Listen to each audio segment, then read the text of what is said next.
And we begin tonight with that very welcome news tonight, the new findings from the NIH on the antiviral drug Remdesivir. Remdesivir. It sounds like it is a breakthrough. It may be a real effective strategy in the fight against this pandemic. I have to tell you, I'm excited. This is really quite important. Remdesivir, how does it work?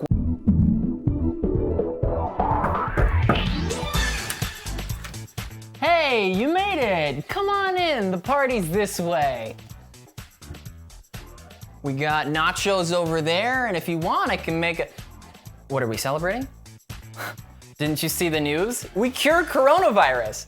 Turns out all you needed was a good nucleotide analog. Who knew? I mean, I did, but I wasn't really sold by the clinical trials. There's also popcorn. What's a nucleotide analog? Huh, you came to the right party. Follow me.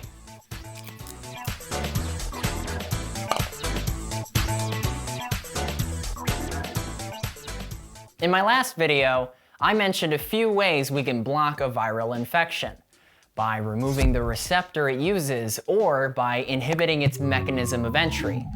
For whatever reason, let's say that those methods don't work or are impractical. In other words, we can't stop it. One way or another, this virus is getting in. Game over, right? Not quite. The virus still needs to translate its genetic material and replicate that genetic material. Let's talk worst case scenario.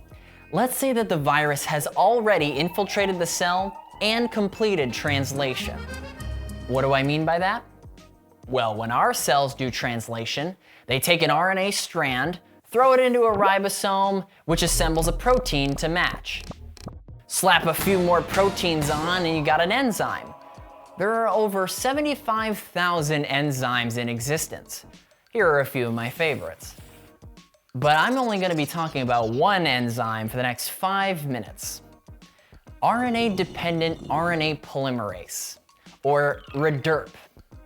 That's encoded in every coronavirus, as well as a bunch of other viruses I'm sure you've heard of. So why is it so important? Why is RDRP the enzyme to have? Because it's a copier. As soon as it's built, RNA-dependent RNA polymerase does what its name suggests. It makes an RNA polymer from an RNA template, the virus's genome. This is that replication phase I was talking about.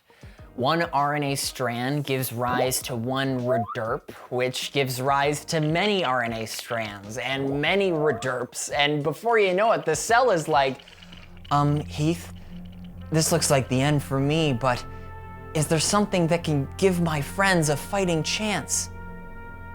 And I say there is, but to answer that, we need to revisit an old friend.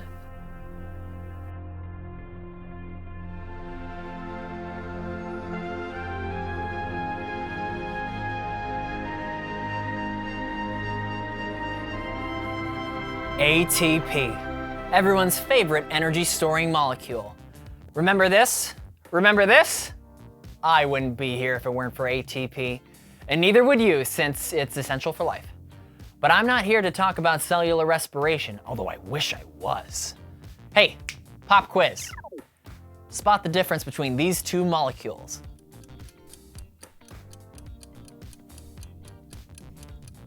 Did you find it? Some double bond shifting around here and the emergence of what I'm calling the nitrogenous kickstand. On the left, you have the fan favorite nucleotide, adenosine triphosphate. And on the right, you have the active form of the newly popular antiviral drug Remdesivir. Now you're probably asking yourself, Heath, what difference does a kickstand make?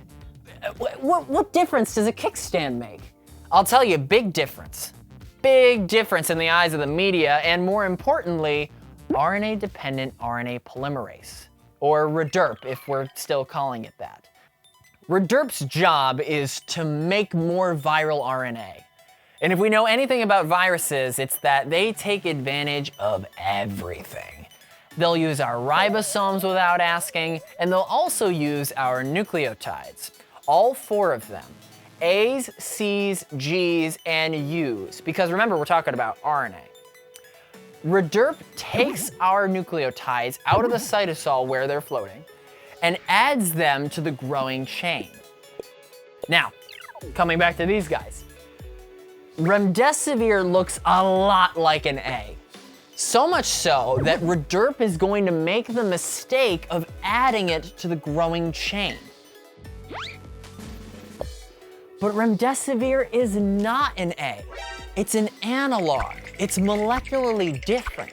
That nitrogenous kickstand causes Rederp to make mistakes it wouldn't usually make, to the point where 3 nucleotides later, it gives up.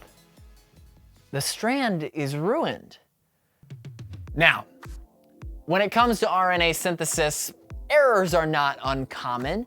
There are several proofreading mechanisms that you and I and the virus use to cut mutations right out. But the virus has a hard time undoing this one. I think it's because Rederp doesn't come to a stop until 3 nucleotides down the line, and so the virus thinks the error is down there, but that's just my guess. Anyway, that's why Remdesivir is so cool. It's because it's in this Goldilocks zone of being similar enough to fool Rederp, but different enough to derail the whole operation. Granted, it's not perfect, as I'm sure you've seen the Chinese study that says it did little to reduce the recovery time in patients. But that's fine. This is just the first one. There will be an even better Remdesivir a month from now. Tony is cooking up something in the lab that I don't even understand. We were going to do trial with another antiviral. Actually, it isn't an antiviral, it's an anti-inflammatory, a monoclonal antibody. I won't pretend to know what that means. I'll just have to be patient. And you'll have to be patient too. Matter of fact, what are you still doing here? I know I invited you to the party, but you should have just said you had other plans. We are weeks away from beating this virus. I'm not gonna let you ruin our chances. All right, come on, let's go. We're going. There we go. It really is for the best. I'll see you in a few weeks, okay? All right, see you around.